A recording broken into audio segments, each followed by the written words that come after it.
咁啊，同大家分享一下我喺網上邊揾到一個用索尼相機嚟模仿富士嘅 Classic Chrome 嘅一個風格。咁嗰個 YouTuber 咧就話其實佢根據佢呢個配置一直出咧就好似噶啦。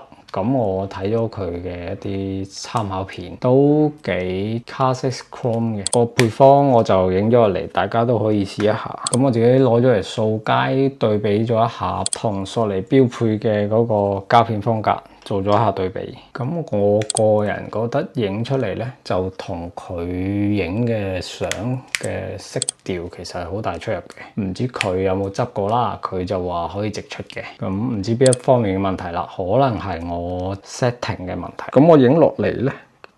就比索尼嘅嗰個原始嘅膠片風格咧，就淡少少，同埋偏青黃啲咁樣嘅，但係又未到話唔好睇嘅，就冇富士嗰隻 Classic Chrome 嗰隻風格咁樣。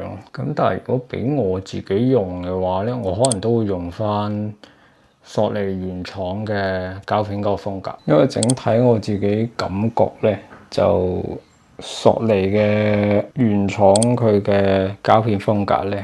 個味會濃啲，咁如果根據嗰個 YouTuber 嗰個 setting 去設計咧，我覺得影風景都 OK 嘅，但係影人嘅話，我自己就麻麻地，咁或者睇下有冇人試下，或者俾啲意見咁樣咯。我都一直揾緊可以索尼相機直出富士 feel 嘅一啲預設，如果有啲好嘅分享嘅話，不妨分享出嚟，我都會試一試。今日嘅分享就到呢度，得閒吹水。